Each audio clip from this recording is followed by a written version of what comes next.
Chapitre 22 où Passepartout voit bien que même aux antipodes, il est prudent d'avoir quelque argent dans sa poche.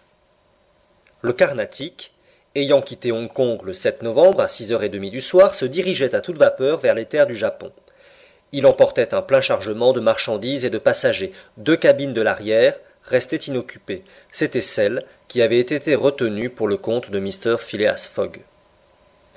Le lendemain matin, les hommes de l'avant pouvaient voir, non sans quelque surprise, un passager, l'œil à demi hébété, la démarche branlante, la tête ébouriffée, qui sortait du capot des secondes et venait en titubant s'asseoir sur une drôme.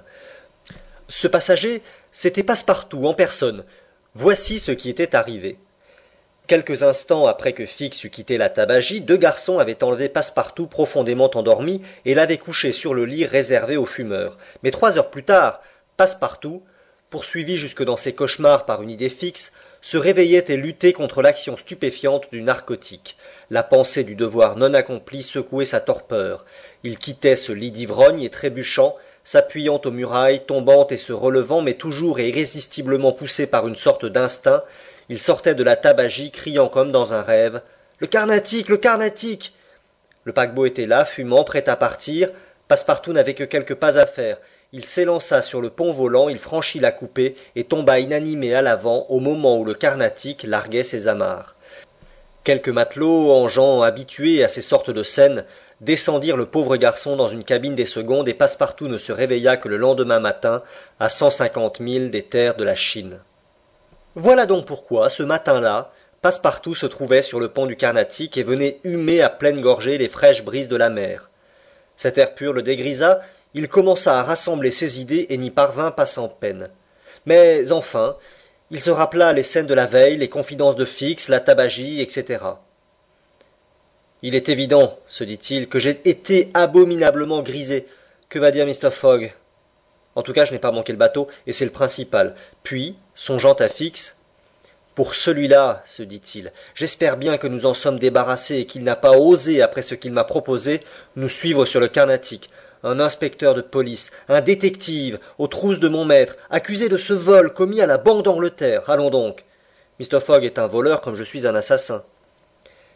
Passepartout devait-il raconter ces choses à son maître? Convenait-il de lui apprendre le rôle joué par Fix dans cette affaire?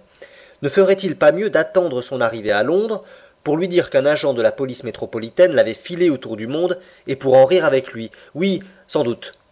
En tout cas, question à examiner. Le plus pressé, c'était de rejoindre Mr. Fogg et de lui faire agréer ses excuses pour cette inqualifiable conduite. Passepartout se leva donc. La mer était houleuse, et le paquebot roulait fortement. Le digne garçon, aux jambes peu solides encore, gagna tant bien que mal l'arrière du navire. Sur le pont, il ne vit personne qui ressemblât ni à son maître, ni à Miss Aouda. « Bon, fit-il, Miss Aouda est encore couchée à cette heure. Quant à Mr. Fogg, il aura trouvé quelques joueurs de whist, et suivant son habitude, ce disant, Passepartout descendit au salon. Mr. Fogg n'y était pas. Passepartout n'avait qu'une chose à faire, c'était de demander au purser quelle cabine occupait Mr. Fogg.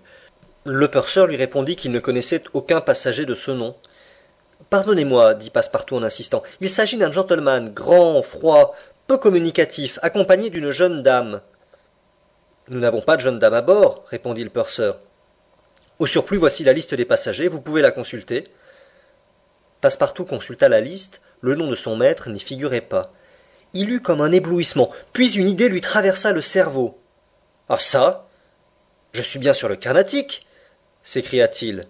« Oui, répondit le purser, en route pour Yokohama. »« Parfaitement. » Passepartout avait eu un instant cette crainte de s'être trompé de navire, mais s'il était sur le Carnatic, il était certain que son maître ne s'y trouvait pas.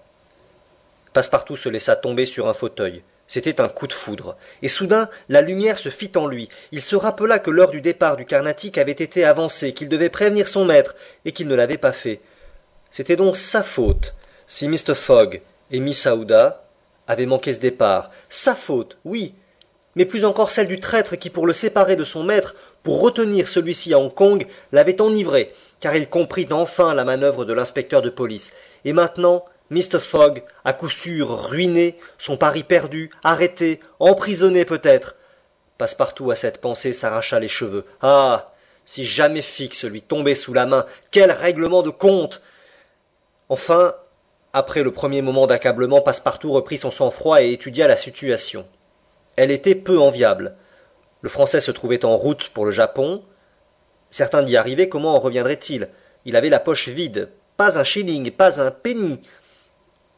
Toutefois, son passage et sa nourriture à bord étaient payés d'avance. Il avait donc 5 ou 6 jours devant lui pour prendre un parti.